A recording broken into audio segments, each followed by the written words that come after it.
सोम प्रदोष व्रत की पौराणिक कथा। प्रदोष व्रत कथा। सोम प्रदोष व्रत का सभी प्रदोष व्रत में अधिक महत्व बताया जाता है।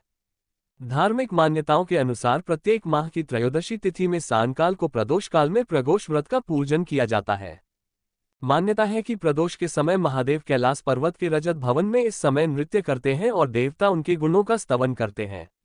ऐसे में जो भी जातक ये व्रत करते हैं, भोलेनाथ की कृपा से उनकी सभी मनोवांछित कामनाओं की पूर्ति होती।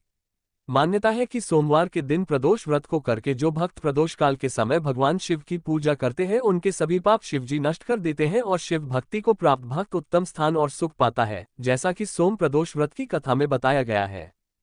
सोम प्रदोष व्रत की पौराणिक कथा। सोम प्रदोष व्रत कथा के अनुसार एक नगर में एक ब्राह्मणी रहती थी। उसके पति का स्वर्गवास हो गया था। उसका अब कोई आश्रयदाता नहीं था, इसलिए प्रातः होते ही वह अपने पुत्र के साथ भीख मांगने निकल पड़ती थी। भिक्षाटन से ही वह स्वयं व पुत्र का पेट पालती थी। एक दिन ब्राह्मणी घर लौट रही थी तो उसे एक लड़का घायल अवस्था में कराहता हुआ मिला। ब्राह्मणी दयावश उसे अपने घर ले आए। वह लड़का विदर्भ का राजकुमार था। शत्रु सैनिकों ने उसके राज्य पर आक्रमण कर उसके पिता को बंदी बना लिया था और राज्य पर नियंत्रण कर लिया था, इसलिए इधर उधर भटक रहा था। राजकुमार ब्राह्मण पुत्र के साथ ब्राह्मणी के घर रहने लगा।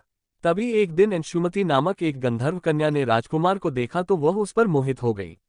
अगले दिन अंशुमति अपने माता पिता को राजकुमार से मिलाने लाए। उन्हें भी राजकुमार भा गया। कुछ दिनों बाद अंशुमति के माता पिता को शंकर भगवान ने स्वप्न में आदेश दिया कि राजकुमार और अंशुमति का विवाह कर दिया जाए। उन्होंने वैसा ही किया। सोम प्रदोष व्रत कथा महात्म्य। ब्राह्मणी प्रदोष व्रत करती थी। उसके व्रत के प्रभाव और गंधर्वराज की सेना की सहायता से राजकुमार ने विदर्भ से शत्रुओं को खदेड़ दिया और पिता के राज्य को पुनः प्राप्त कर आनंदपूर्वक रहने लगा। राजकुमार ने ब्राह्मण पुत्र को अपना प्रधानमंत्री बनाया।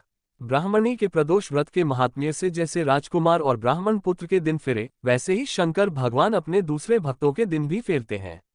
अतः सोम प्रदोष का व्रत करने वाले सभी भक्तों को ये कथा अवश्य पढ़नी अथवा सुननी चाहिए।